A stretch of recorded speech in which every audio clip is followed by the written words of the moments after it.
அனைவருக்கும் வணக்கம்.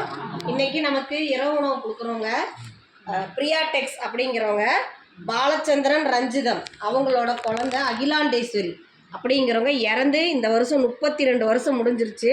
அதுக்காக நமக்கு உணவு கொடுத்துருக்காங்க. இரவு உணவு அவங்க தான் கொடுக்குறாங்க. அவங்களுக்கு திரு பாலச்சந்திரன் ரஞ்சிதம் அவர்களுக்கு நமது பாசமரக்கட்டளை பாசமுதிர்லம் சார்பாக நன்றிகளையும் வாழ்த்துக்களையும் தெரிவிச்சுக்குவோம். குழந்தை அகிலாண்டேஸ்வரி அவங்களுடைய ஆன்மா சாந்தி அடையும், உணவு கொடுத்து அவங்க குடும்பம் தொழில் வாழ்க்கையில் அனைத்து செல்வம் பெற்று நீடூழி வாழும் நமது பாசமரக்கட்டளை சார்பாக இறைவன்கிட்ட ஒரு பிரார்த்தனை வச்சுக்கலாம்.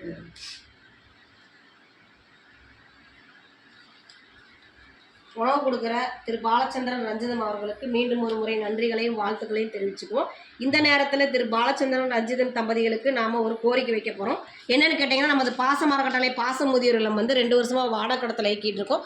இப்போ சொந்த கட்டடத்துக்கு உண்டான முயற்சி போயிட்டுருக்கு. நம்ம அரசில் அனைத்து விதமான அனுமதியும் நாம் வாங்கியாச்சு. பெரியவங்க நிறைய பேர் இங்கே வந்து தஞ்சம் கேட்குறதுனால இட வசதி பத்தாதனால நாம் கொஞ்சம் இடம் வாங்கி சொந்தமாக கட்டடம் அமைக்கலான்னு முடிவு பண்ணியிருக்கோம்.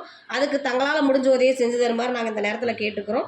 நீங்கள் மட்டுமில்லாத உறவினர்கள் நண்பர்கள் உங்களுக்கு தெரிஞ்ச இடத்துல எல்லாம் இந்த முதியோர் இல்லத்தை பற்றி கொண்டு சென்று எங்களுக்கு சீக்கிரம் சொந்த கட்டடம் அமையருக்கு உங்களால் முடிஞ்ச உதவியை செஞ்சு தருமாறு இந்த நேரத்தில் கேட்டுக்கிறோம். உணவு கொடுக்குறவங்களுக்கு மீண்டும் ஒரு முறை நன்றிகளையும் வாழ்த்துக்களையும் தெரிவிச்சுக்கிறோம்.